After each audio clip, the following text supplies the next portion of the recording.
Hi there. Thanks for coming. It's nice of you to come. And thanks for that nice introduction. We have 22 shops now, so San Francisco, LA, New York, Tokyo, half dozen and most. Sorry if I stand here, I can see my slides, I can see my notes, I have my remote control behind the podium, makes me a little more comfortable. So before we start, I thought it would be helpful to give you a little idea of what I thought we should go over today. I think we should talk a little bit about how Blue Bottle Coffee started, but not too much. A little bit about what I did before that, not too much. I want to tour, we'll have a lightning round of slides touring all of our shops, and so that might be fun. Maybe, I know that the word case studies, I'm familiar with that word. We might have a couple of those. I know that people talk about those two words a lot. And talk about constraints on our growth, a few things like that. Talk about the product, which is so important, maybe the most important thing, the people who make it. There'll be a few slides. I'm getting better at PowerPoint, but I'm not that great at it.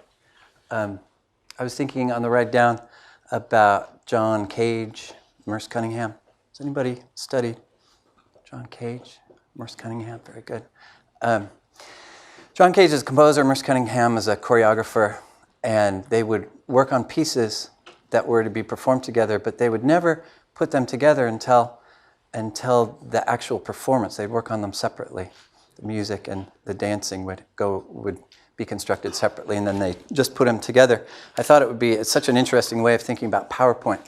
I would love to see a presentation where the slides were totally divorced from the content of the speech, and you, the audience, would have to kind of project your own meaning into these divergent things. So it might be a little bit like that. So here we go.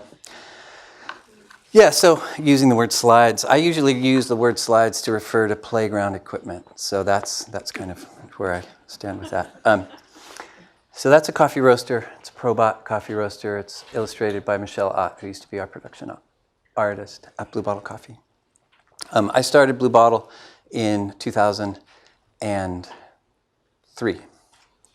And before that, I was a clarinet player. I was a classical musician. And that didn't prepare me very well for business, or did it? And so that's what we'll talk about now. So as a classical musician, as a clarinetist, I basically from age 12 to age 34, all day, every day, thought about my art, thought about getting better at the clarinet. I made a living. I was decent at it. I kind of got the jobs that I didn't want to get and didn't get the jobs I really wanted. But it's hard to make a living, and I did some interesting music. I had a dream of how I wanted to sound, but it was very hard to achieve that dream. It was this dysmorphic, sort of the sonic equivalent of anorexia nervosa. I could never really appreciate the work I'd done or how I'd done it. And the longer that I played, sort of the more lost I became. I had this yearning to make beautiful art, and nothing ever seemed to be beautiful enough. It was a hard way to live. But I had a nerdy little hobby. I would roast coffee on a perforated baking sheet in my oven.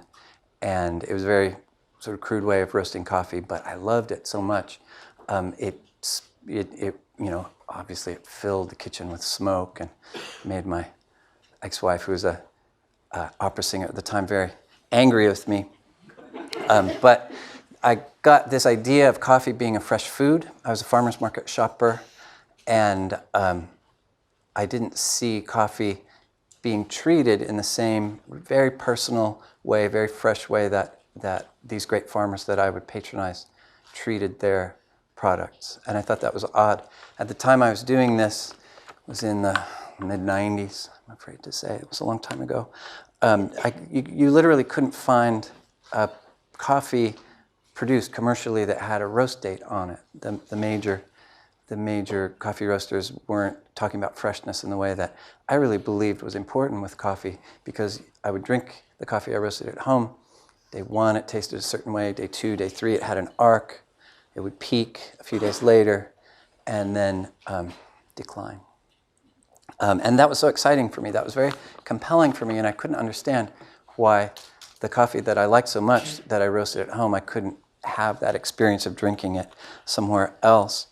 And so, this idea of being so miserable at what you're doing that you have to find a change, you have to change something, that's where the idea of stopping playing the clarinet after so many years and going into coffee, chasing this nerdy little dream, that became more and more crystallized in my mind. Because the farmer's market is a great way of, if you don't really know business, it's a great way of understanding commerce at a very basic level. You can, what do? You show up once a week, you give somebody money for something, they give you this thing, the producer goes back to where they produce it, they farm it, they make it, and they repeat it. The next week they bring it back, you bring back some more money. It's like, you don't need to go to business school to kind of understand how that works. So that's what I did. In 2003, I signed a lease, 186 square feet, and in the Temescal district on 51st and Telegraph behind the restaurant Doña Tomas, former potting shed. And I got a little roaster that roasted about 7 pounds, 3 kilograms. And I started doing it. And I didn't realize until I started that really I should have had more money. 2 credit cards, 2 musicians' credit cards weren't technically enough. There are a lot of things I should have known. But I'm glad I didn't. It's good not to know things sometimes. But what did I do? I'm going to skip this one, 2002. So that's how many square feet, that's how many kilograms at once I could roast. And that's where I did it, that little potting shed. And what I loved about coffee is I had this such attachment and dedication to the profound as a musician. As a musician, we're constantly being shown the work of the West's great geniuses, that we are exposed to the profound our whole careers. And that's a lot of pressure. The profound is a lot of pressure. And what I realized that freed me in my life in coffee was it didn't have to be profound. It just had to be really, really good. And really, really good is rare in the coffee business. It was at that time, and it's still quite rare now, even though it's a little less rare than it used to be. But this being freed from the shackles of perfection was very liberating for me, and I realized that there were certain habits I had as a musician that actually were very helpful for me in coffee. People think that what musicians do is they put on their tuxedo and they go on stage and they play their concert and go home. But actually, most of the time what musicians do is they sit in a room by themselves with their instrument, doing the same thing over and over and over again, all day, every day, for many, many years in a row. And the task of a musician is to be slightly better at the end of the day than you were at the beginning. This notion of repeating to perfect, repeating to perfect. That was the standard that a musician had. Other internalized standards were, I had the ability to imagine sensory outcomes. As a musician, you're constantly thinking about this sensory experience that you want to provide to somebody, to your audience. And as a musician, you're thinking about service, being in service to the composer, being in service to your audience. So that those attributes of being in service, imagining sensory outcomes, of repeating to perfect, actually are very helpful to me even now. I mean, what do you do when you roast a batch of coffee at 17 minutes? So you can be bored if you're roasting all day for 13 to 17 minutes per batch, or you can be fascinated, or you can try to make every single batch slightly better than the one before. You can imagine a sensory outcome by cupping the coffee at the roastery. You can imagine sensory outcomes in terms of presenting them to guests. You can be in service of the coffee growers. You can be in service to the people that come into your cafes. You can be in service to the people that are serving our coffee. So all of those attributes actually kind of came in handy, surprisingly so. The one thing that I loved about the farmer's market is you go to see Farmer Little at the Ferry Plaza Saturday market, and he has the best potatoes, and he's got a 10 by 10 easy up, and he has his potatoes under them. You go to see Farmer Olson when it's clementine season, and he's got the best clementines. He's got a 10 by 10 easy up, and he sells them under them. Hamada Farms, same. There's not a lot of marketing budget if you're at the farmer's market. There's not a lot of branding that goes on. What are they focused on? Wholly and primarily, and that is their product. Their product is absolutely primary. And that was a great lesson for me. That's how I felt about our coffee. That's how I still feel about our coffee, is that experience of drinking our coffee is absolutely primary. There's nothing more important than giving people that experience. Everything else, sure, we have to think about how the logo looks and what color the walls should be and that kind of thing, but everything is about removing obstacles, everything in terms of design, branding, that word. Everything is about removing obstacles to that primary experience of giving people this product. So, on that sobering note, I thought we'd take a little tour of our cafes, have a little break. Oh, sorry. Okay. Yes, I will. I'm not a mumbler. I'm more of a ponderer, I think. But I'll try my best. So this is a kiosk. We'll talk about that more. It's in a garage in Hayes Valley in San Francisco. A little kiosk. That's our shop in Plaza. We'll talk about that more. In San Francisco, also open on a pea-smelling alleyway. That's the Ferry Building. It's a busy place. That's our roastery in Oakland. That's our shop on 18th Florida in San Francisco. That's Webster Street, or W.C. Morse Building, Upper Broadway, Oakland's first truck showroom. That is the most beautiful courtyard on University Avenue. That's our Palo Alto shop. I love that courtyard. Parenthetically, that style of architecture sprung from the 1915 Pan-Pacific exhibition. It's a very interesting history if you see those Spanish-style buildings around town. That's Market Square, Sansom in the financial district, the old Standard Oil HQ. And that's San Francisco. Then we opened in New York. We'll have more to talk about New York. That's our roastery.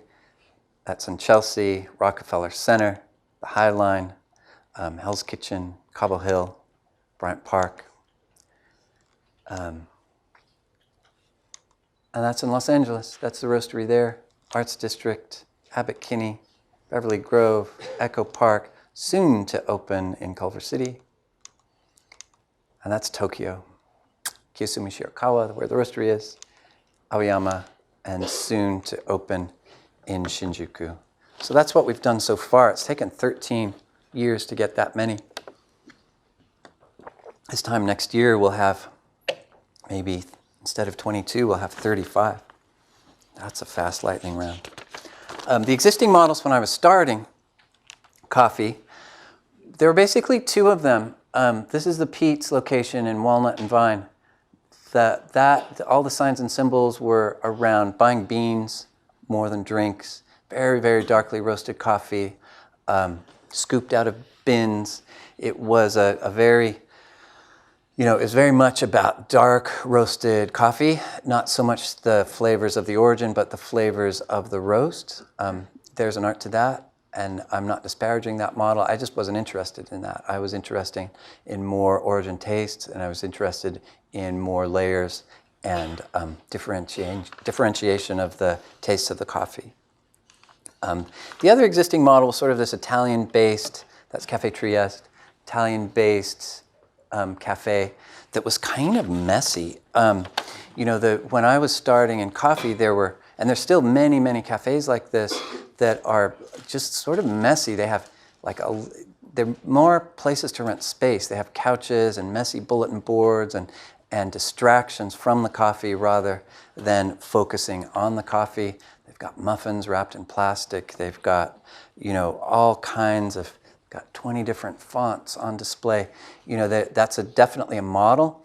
But I feel like what I was interested in was the product first, and what my task at Blue Bottle and our team's task at Blue Bottle is to focus on removing those distractions, to give people this primary experience of tasting this delicious thing in the best way we can possibly present it. So when I opened, we did the farmers market, and that got very busy, and it was very fun, very stripped down, no electricity, no running water. So definitely art was about constraints in that way. And so case study number one, I guess you could say, was our kiosk in Hayes Valley. In 2005, January 23rd, 2005, we opened in Hayes Valley. And at the time, that alleyway was a dead-end alleyway that smelled like pee. It was not the most hospitable place to be, but I knew the friend of mine owned that building, and I didn't have enough money to open a cafe. And he said, well, why don't we do something in my garage? And I said, sure. And that's what we did. And it was very odd. It's still a little bit odd now, but it was a very odd place to open a cafe. But I think about the beginner's luck that represented. Had I had more money, I would have felt the pressure to open a more traditional seeming cafe. But this way, because the architecture was so different, the way that it subverted the expectations of the guests in an interesting way, I think it made them more receptive to having a radically different approach to making coffee. We ground everything to order and prepared all the brewed coffee to order. We didn't have it in urns. We had a 6-drink menu, no sizes, no flavors. Every milk drink was steamed to order with latte art on the top. It was very, very different. Had I done market research, I would have asked people questions like, oh, do you want to buy coffee that's roasted lighter than the coffee you say you like? Do you want to pay a little bit more for coffee? Do you want to wait a little bit longer for coffee? Do you want to have fewer choices among drinks or sizes or flavors? And, I would have heard no, and no. But fortunately, I didn't even know what market research was.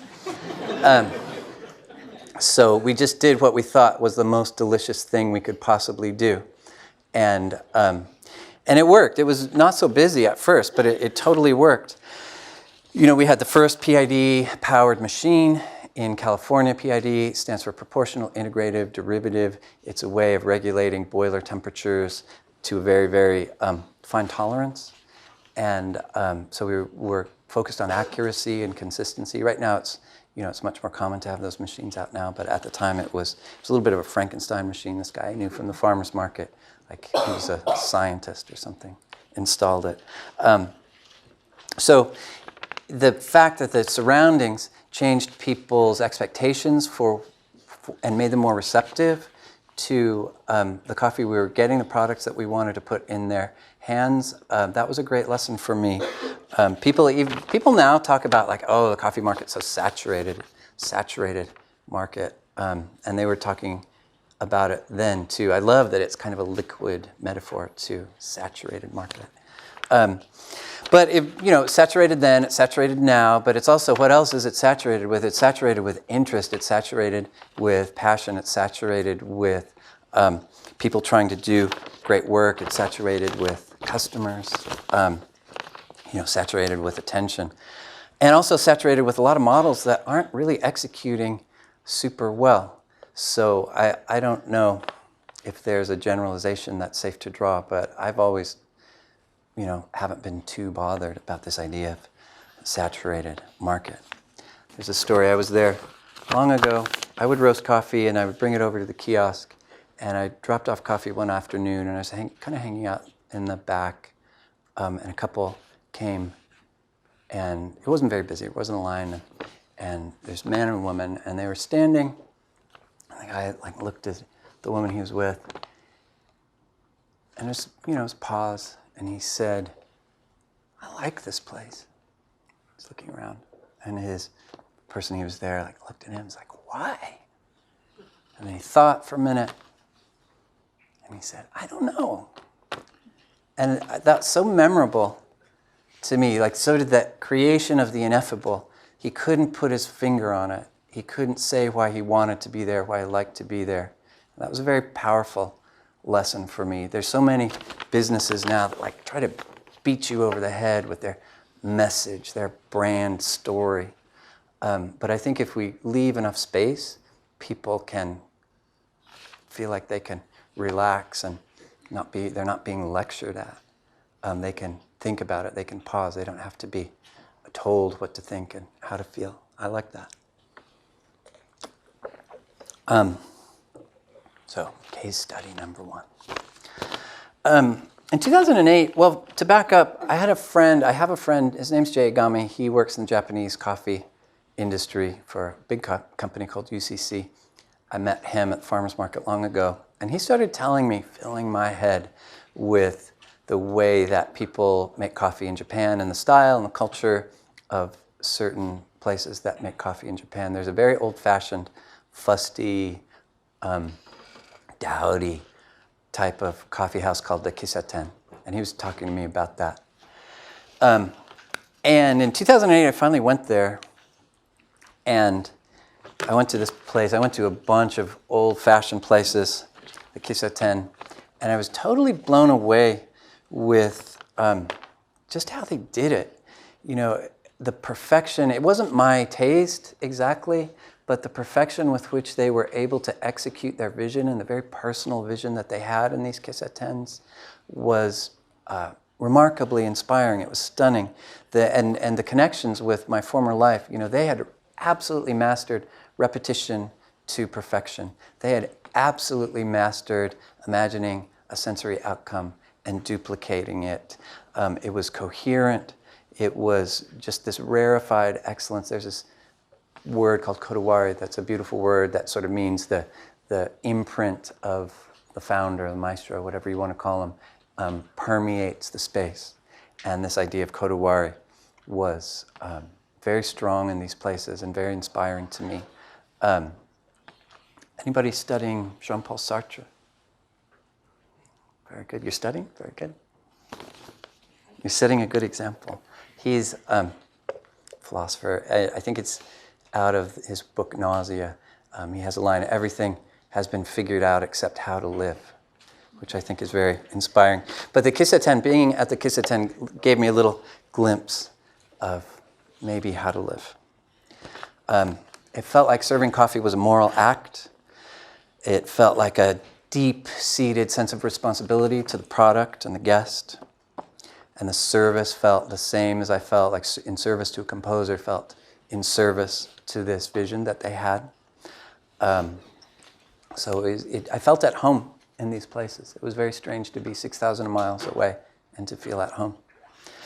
I'll tell you one story about Hato, this place. Other places do it too. You see that wall of cups behind the gentleman there. If you sit at the bar, you order something, first thing he does after he understands the order, he'll look at the wall of cups. Look and be like,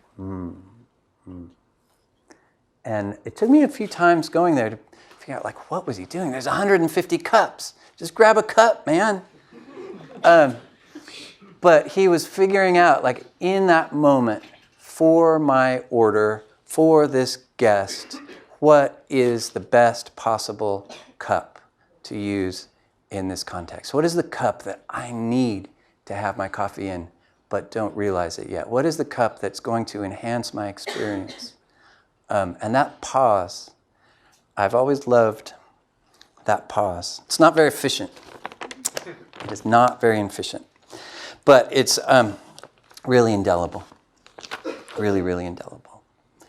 And this dedication to experience is something that we talk about a lot at Blue Bottle. Before we talk more about experience, I'd like to talk to you about this idea of, 3 words. I was pressed to come up with a mission statement around 2008, and I was resistant.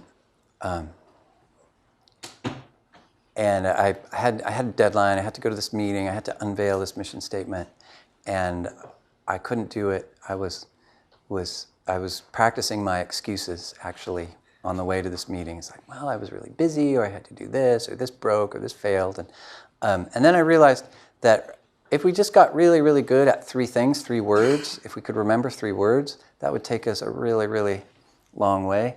And the three words that I came up with in 2008 are, they're syncing up: deliciousness, hospitality, and sustainability. There's other words that we use now too at Blue Bottle Coffee. But those are the heart. Those are the ones, anybody that works for us, we say that one time and they remember it forever. They're important lessons. It's not always in that order, but usually in that order. So I like the three words. We talk a lot about, and then being so inspired by Japanese coffee gear, Japanese modes of preparation, I found a great lease in Mint Plaza in 2008, and in a beautiful building in a horrible, horrible block that had since come up. This gorgeous building, and that was the place where I was able to really explore a lot of my ideas about these Japanese coffee techniques. I didn't want to make a Kisuten, but I wanted to make something that was our expression of it, that was our homage to these ideas about serving Japanese coffee as perfectly as possible. So that's Mint Plaza. Hopefully some of you will drop by. So we talk a lot about experience at Blue Bottle, and the more I do this, the more I realize that this taste of this coffee is negated. It's meaningless if people don't have a good time when they're doing it. That part of our product is the experience that people have while they are drinking it, or before or after. So thinking very deeply about removing obstacles, about having a great experience, making it clear, making it legible. I think experience is the totality of sensory and emotional data, both unconscious and conscious, that we absorb. It's the taste of the drink, the sound that stereo makes. It's the anxiety of seeing a word that you might not know how to pronounce on a menu. Playlist. What obstacles have we removed from people's paths so we don't have to have them think about it, we don't have to trouble them with it. Is there sincere human interaction, sincere, warm, helpful human interaction at every place before people actually need it? Those are the types of experiences we think about that are part of our product. And that's the thing that as we grow, we have to be very, very assiduous in making sure we're not just maintaining certain standards, but they're improving. There's this word maintain. I used to get asked it a lot. Fortunately, I haven't been asked it in a while. How are you going to maintain your standards as you grow? And there is no maintain. You can't like hold on to this thing. You have to improve as you grow in order for this whole thing to make sense. We have to have this idea that we're getting better and better, and we're adding more things. We're being on a wider stage, but we're improving as we go. Because otherwise, that's a horrible way to live, right? Thinking about remember how great our coffee was in 2014? It's like, oh yeah, that was really great. Nobody wants to live like that, and I choose not to live like that. So everything we do at Blue Bottle is with the assumption that we can improve the experience and the coffee that people have as we add cafes, as we add employees, as we add guests, as we add coffee growers. And then there's moments. Moments, I feel like, are subunits of experience. Moments accrete to form these experiences. It sounds kind of weird. It's a future memory on display when we're thinking about cafe design. I think about little moments that people might have. And there's this philosopher, Henri Bergson. Show of hands. You're my new best friend, Jennifer. That wrote a book called Mind and Matter. That talks about memory in that way. We don't have to go into that necessarily, but it was very interesting for me to see how that is connected, that you can plan, you can premeditate a beautiful experience for someone, and they can have that experience without actually participating in it. It's if you see a little nook, you're in line, you see a little nook, you see a cozy place, you see somebody eating an affogato or something delicious, you can have that moment of having a memory of that experience in the future, and that creates a desire. And so this idea from Henri Bergson has been very interesting, important to me when we're talking about cafe design, to let people see and plan for something beautiful in their future, as well as have something in the present moment. And there's things that we want to get out of people's way. I'm going to have that slide. That's what we're trying to weed away from people's experience. That is a sad face emoticon right there. You've got like an empty sugar container. You've got drips. You've got a dirty glass on the condiment counter. And those are the things, even if you don't notice it, even if you don't take sugar in your coffee, you're going to project that moment into your future too. It's like, oh, maybe not consciously, maybe only subconsciously, but you're going to see that and you're going to see a lack. It's like, oh, if they can't keep their sugar filled, what else can't they do? If I'm noticing that, what else is lacking that I'm not noticing? So I stress a little bit about moments like that. We have our successes and our failures, and nobody's perfect, but it's moments like these that I'm working very hard with my team at Blue Bottle to try to weed out. So that's the future. We're working on different ways of experiencing our coffee, ways of removing barriers to enjoying this experience of our coffee. This is a shop we're opening in Berkeley on Shattuck and University, a very busy corner. And what we're experimenting with is this notion of gathering. A counter is a barrier.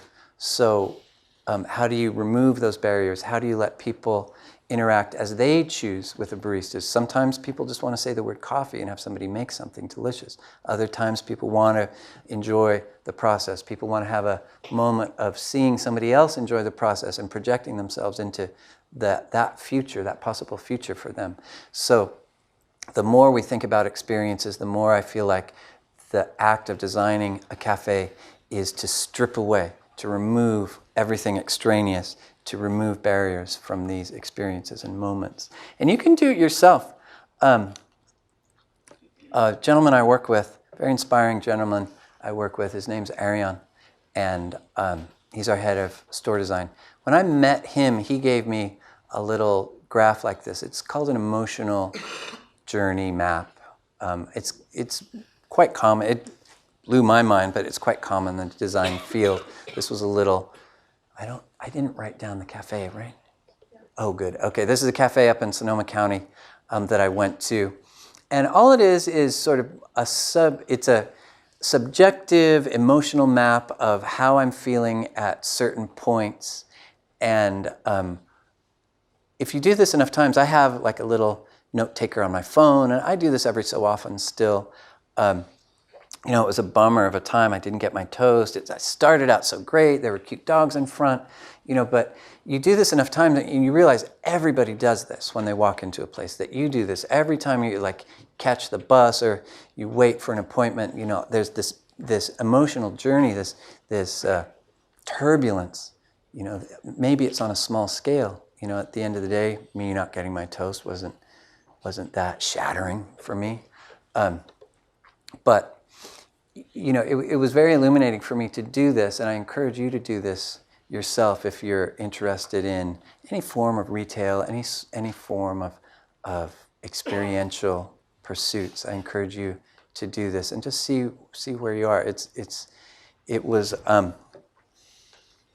very interesting for me. You can do it in a large scale like this when you go have some retail experience, and then when we were getting our new serviceware made, there's actually a little journey that I projected into the future of guests' experience when we were having it made.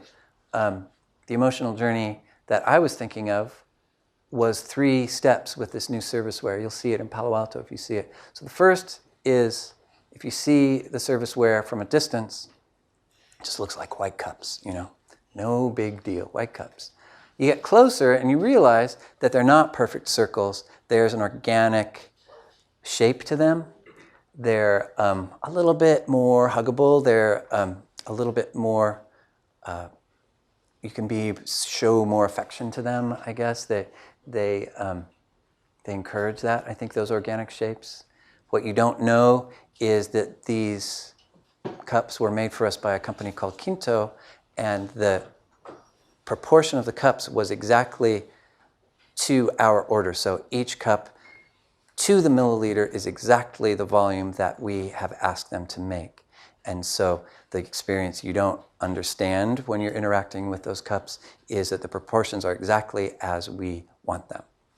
And then the final step is, obviously the cup goes on the saucer, and then you're drinking your cup, and you don't see the logo anywhere else. You don't see blue bottle, look over here. We're not grabbing people's attention, but we're allowing them to notice and hopefully be charmed by this moment of seeing the logo under the cup, where it belongs. Coffee should be primary, the logo should be underneath. And so even for something as simple as thinking about serviceware, you can think about so much emotional turbulence, so much journeying, so many stories. I'm wondering if you think it's very exhausting to live with me. Actually, yes, it is. So that's the end of that experiential part. We walked away from 20% of our revenues last year. Ooh, that got your attention. We used to do coffee wholesale for many coffee companies, especially very good ones. It can be 70, 80% of their revenue. It was never huge for us. It was 20%, but 20% is not nothing. And I remember this moment. I was in Los Angeles. I stopped at a very good coffee place in Silver Lake, owned and operated by a very good roastery. Had a nice time. Walking back to the car, like 2 blocks away, and I see a gelateria, and they say, proudly serving this coffee roaster's coffee. And they misspelt the name of the coffee roaster. And their sign was right across the street and down. And to me, that really summed up the perils of trusting somebody else to care about your product. Nobody loves your coffee more than you do. It's just the way it is. And so with wholesale, I was feeling more and more out of control about the experience we were giving people. People start with the best of intentions. Nobody signs up with a coffee roaster with the intention, we're going to serve your coffee horribly, but nobody has that intention. But that's how it works out, because if you stop caring just for a little bit, then, all hell breaks loose sometimes. And you get stuff like this. We confiscated that from a wholesale account. And, people just freelance your logo. And anyway, it seems to be much more shocking to me than to you. But trust me, it was a horrible sign that we did not want out in the world. So we made a decision, a tough decision, to walk away from wholesale, walk away from 20% of our revenue in the service of our future guests, in the service of the growers of our coffee, in the service of the people who are producing our coffee at our roasteries, in our 4 roasteries. So we don't do that anymore. And it's been great. It's allowed me to focus. So that made my life a little happier. It's been great for everybody who works at Blue Bottle to just focus in. It's been a real point of pride with people who've been around the coffee industry for a long time and know the perils of coffee roasting for wholesale. It's been a real point of pride that we don't do that. Has anybody ever read The Myth of Sisyphus by Camus? Very good. Hands are shooting up left and right.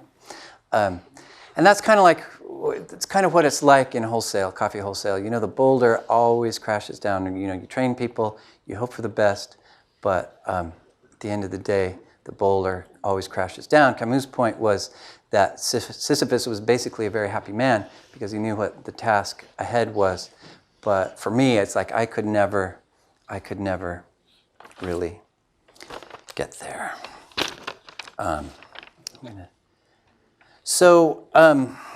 let's see, I don't want to talk forever.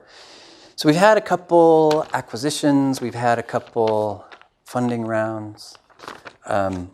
Just to go over those closely, so the history of that. In 2008, there was a small minority investment, and I worked with a very smart, insightful gentleman named John Eastburn that worked for Kohlberg Ventures. That was a little bit of my graduate school, I guess you could say. I was introduced to Kohlberg Ventures by a nonprofit, an Oakland nonprofit that I have a lot of affection for, called Inner City Advisors. They match up growing businesses with pro bono business advice. Literally, when I met with Inner City Advisors the first time, I did not know what P&L stood for. Profit and loss. Very good.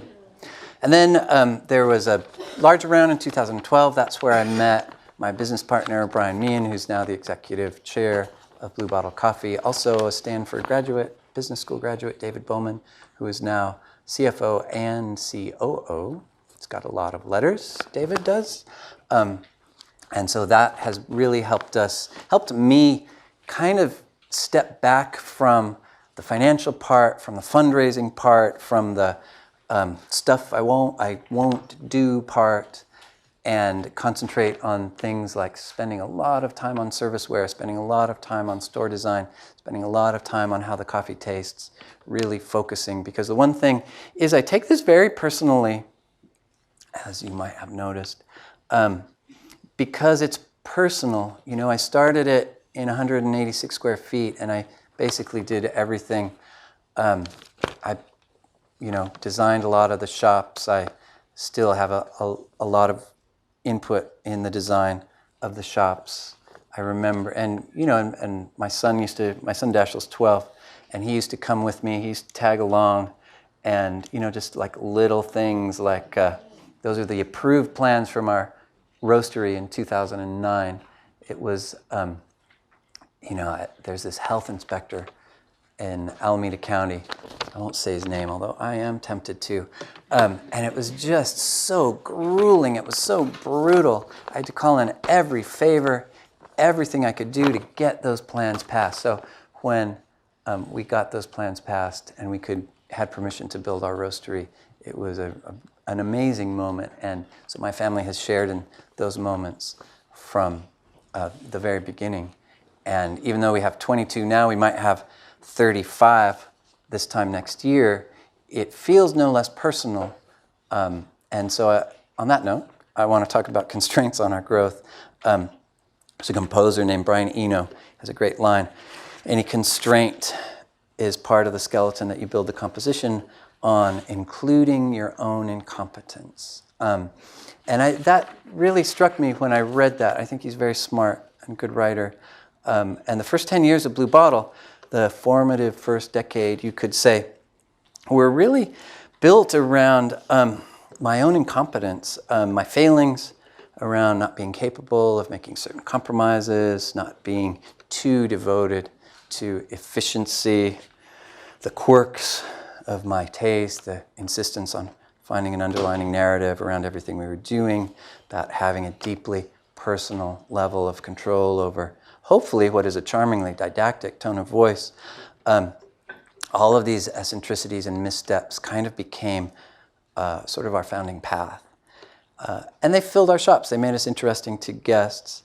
And so the question, I'm facing, and those of us at Blue Bottle who are working on growth are facing is, like, how do you scale incompetence? How do you scale inefficiency?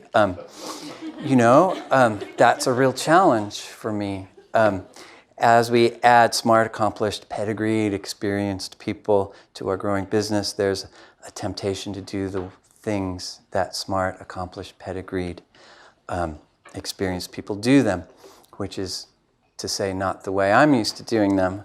And so that's my quandary. How do I make a case for the illogical?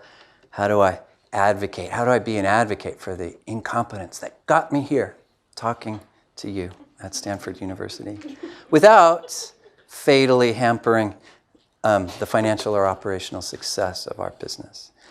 Charting a path forward that improves the experience of our future guests, but still keeps this idea that everything is not perfect in terms of the functioning of the business, that it should not be perfect, that perfect is, that sheen of perfection is one step away from premeditation, which is one step away from staleness. And so, yeah, our guests are counting us to be better and better every year. And how do we do it? That's the question. I'm not sure. I do know that doors open for us. They have for the last 13 years, and probably for the next 13, I happily suspect. But I have gotten used to solutions presenting themselves at just the right time. Doors open at just the right time. There's an author I love. His name is Marcel Proust. He wrote a novel, a very long novel called In Search of Lost Time. Jennifer, hands up. Yes, you know that? Very good. Anybody else? Show of hands. Anyway, in the second volume, there's a great passage that really gave me hope when I came across it. It's, speaking of doors opening, it's the passage goes, but sometimes illumination comes to the rescue at the very moment when all seems lost. We have knocked on every door and they open on nothing until, at last, we stumble unconsciously against the only one through which we can enter the kingdom we have sought in vain for 100 years. And it opens. And that image really stuck with me. And so hopefully, with all of our team's help and a little bit of help from Mr. Marcel Proust, we will continue to figure out how to scale in competence in an interesting way. Thank you.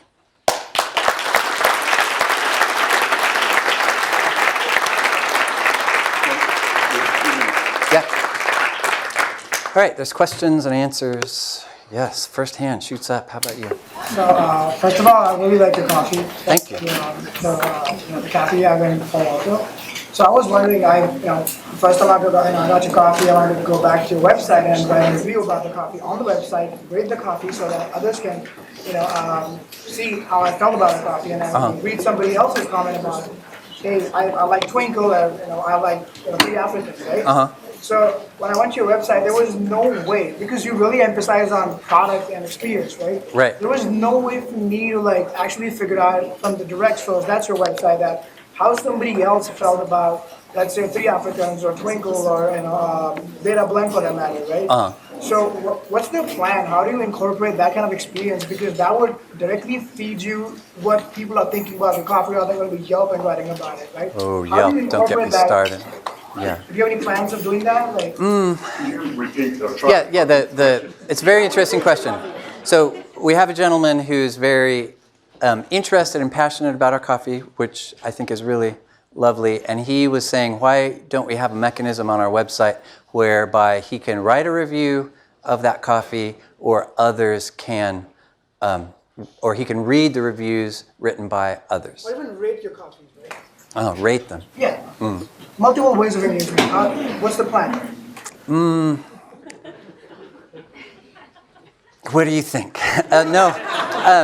I'm deeply, deeply interested that you have a great experience with your coffee. If you do not, and you email support and you say, this Twinkle thing, I hated it, they're gonna apologize, and they're gonna get some coffee to you that they think you're gonna like. And that, to me, is critical, this exchange. The cacophony of online reviewing, that seems like something that I don't really understand, or frankly, I would die a little bit if I saw these streams of reviews that we couldn't control or edit. Obviously I want to make everybody happy, but I want people to talk to us about it. So that's just my cultural issue with that idea of online reviews. It's not disparaging your need for that, and that is a miss that we can't provide that for you. But I don't think, in terms of engineering resources, that would be the top of our list to do that. Sorry. Try a couple more. Yeah. Yes. Anybody else? I don't want to have all the fronts. Okay. but I will. Okay, you, yes.